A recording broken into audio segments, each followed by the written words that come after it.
Hi friends, welcome to my channel. இன்னைக்கு இந்த வீடியோவில் நம்ம வீட்டில் வேஸ்ட் ஆகிற ரேஷன் saree வச்சு டைலரிங் மிஷினுக்கு சைடில் பெல்ட் வந்து ஸ்டிச் பண்ண போகிறோம். அது எப்படி பண்ணலாங்கிறத பார்க்கலாம். அதுக்கு முன்னாடி என் சேனலை சப்ஸ்கிரைப் பண்ணிக்கோங்க. இப்போ வீடியோக்குள்ளே போகலாம். இப்போது நான் அந்த சாரியோட பார்டர் மட்டும் கட் பண்ணி எடுத்திருக்கேன். இதில் வந்து நிறைய யூஸ் பண்ணதுனால எனக்கு பார்டர் வந்து ஒரே லென்த்தாக கிடைக்கல, தனித்தனியாக கிடைச்சிது. அதனால் நான் அதை ஜாயின் பண்ணிக்கிறேன். இப்போது எனக்கு இந்த பார்டர் அளவுக்கு எனக்கு தேவை கிடையாது. ஒரு 1.5 இன்ச் அளவுக்கு எனக்கு அகலம் இருந்தால் போதும். லென்த்து வந்து நம்ம ஸ்டிச் பண்ணிவிட்டு நம்ம மிஷினில் வச்சு பார்த்துட்டு அதுக்கப்புறம் கூட கட் பண்ணிக்கலாம். ஸோ நான் 1.5 இன்ச் அளவுக்கு அகலம் வச்சு நான் இதை கட் பண்ணுறேன். அந்த கரைப்பகுதியை விட்டுட்டு பிசுறு பக்கம் உள்ள பக்கத்துலேயே நான் ஒரு 1.5 இன்ச் அளவுக்கு கட் பண்ணி எடுத்துக்கிறேன். எனக்கு இந்த லைனாக இந்த டிசைனாக இருக்கிறதுனால எனக்கு கரெக்டாக கட் பண்ணுறதுக்கு ஈஸியாகவும் இருக்குது, ஸ்டிச் பண்ணுறதுக்கும் எனக்கு ஈஸியாக இருந்துச்சு.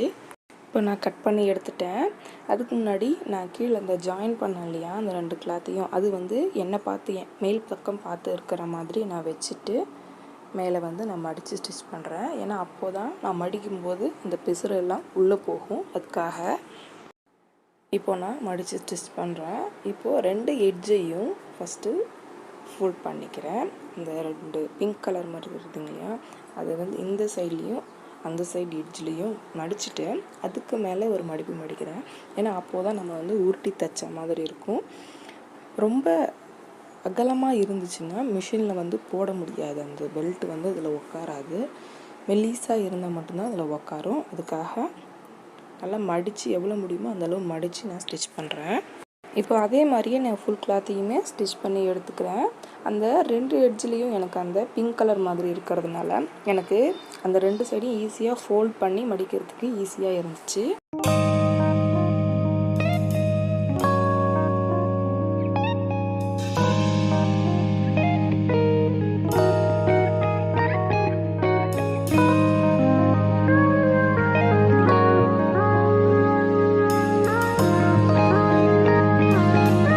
இப்போது அதை ஜாயின் பண்ண பக்கம் வந்து நான் மேல் பக்கம் பார்த்து வச்சதுனால இப்போ அந்த பிசிறி எல்லாமே இப்போ நான் மடிக்கும்போது உள்ளே போயிடும்.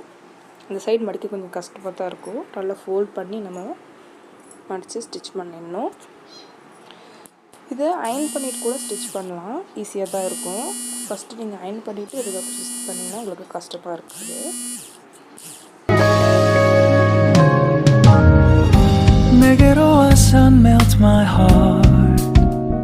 நான் ஸ்டிச் பண்ணி முடிச்சிட்டேன். இது என்னோடய மிஷினுக்கு கரெக்டாக இருக்கிற மாதிரி அளந்து பார்த்து நான் கட் பண்ணி சும்மா ஒரு நார்மலாக ஊசி நூலால் கையால் ஸ்டிச் பண்ணி போட்டு பார்த்துருக்கேன். சரியாக இருக்குது. எனக்கு முடிஞ்சளவு கொஞ்சம் டைட்டாக இருக்கிற மாதிரி போடுங்க, அப்போ தான் கழண்டு வராமல் இருக்கும். இந்த வீடியோ பிடிச்சிருந்தா லைக் பண்ணுங்கள். தேங்க்ஸ் ஃபார் வாட்சிங்.